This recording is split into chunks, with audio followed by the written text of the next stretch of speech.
एक छोटे से गांव में एक पुरानी हवेली थी जिसे सब लोग भूतिया मानते थे। गांव के लोग कहते थे कि रात को हवेली से अजीब आवाजें आती थीं।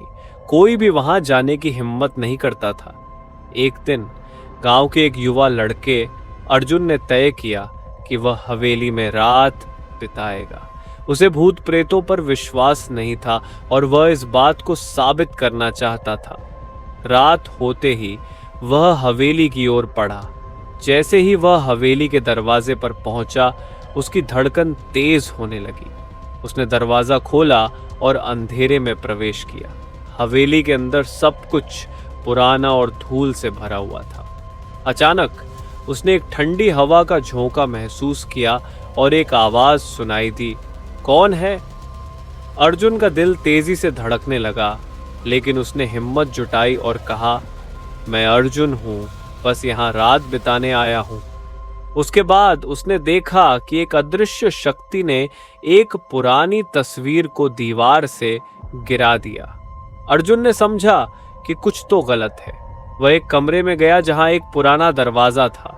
उसने दरवाजा खोला और एक पुरानी किताब पाई। किताब में लिखा था, जो सच्चाई को खोजता है वह डर से मुक्त होता है। अर्जुन ने किताब को पढ़ना शुरू किया। उसमें हवेली के बारे में रहस्यमय कहानियां थीं। जैसे जैसे वह पढ़ता गया, उसे महसूस हुआ कि यह हवेली कभी किसी राजा की थी और राजा की आत्मा अब भी यहाँ भटकती है। अर्जुन ने सोचा कि शायद राजा को शांति की जरूरत है। अर्जुन ने कमरे में चारों ओर देखा और एक मोमबत्ती जलाई। उसने राजा की आत्मा से कहा, यदि आप शांति चाहते हैं तो हमें आपकी कहानी सुनने की जरूरत है। अचानक कमरा रोशनी से भर गया और अर्जुन ने एक पारदर्शी आकृति देखी। राजा ने कहा, मेरे अधूरे कार्य को पूरा करो और मैं शांति पाऊंगा। अर्जुन ने राजा की कहानी सुनी और उसे पूरा करने का वादा किया। उसने गांव वालों को बुलाया और राजा की कहानी सुनाई।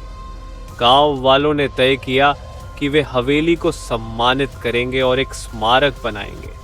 जब यह सब हुआ तो हवेली की हवा हल्की हो गई और अर्जुन ने महसूस किया कि राजा की आत्मा अब शांति में है। उस रात अर्जुन ने हवेली में पहली बार डर के बिना सोया। गांव वाले अब हवेली को भूतिया नहीं मानते थे, बल्कि उसे एक ऐतिहासिक स्थल समझने लगे। और इस तरह अर्जुन ने एक रहस्यमय घटना को सच्चाई में बदल दिया। अंत इस कहानी से हमें यह सीख मिलती है कि सच्चाई को जानने का साहस रखने से ही हम डर को मात दे सकते हैं।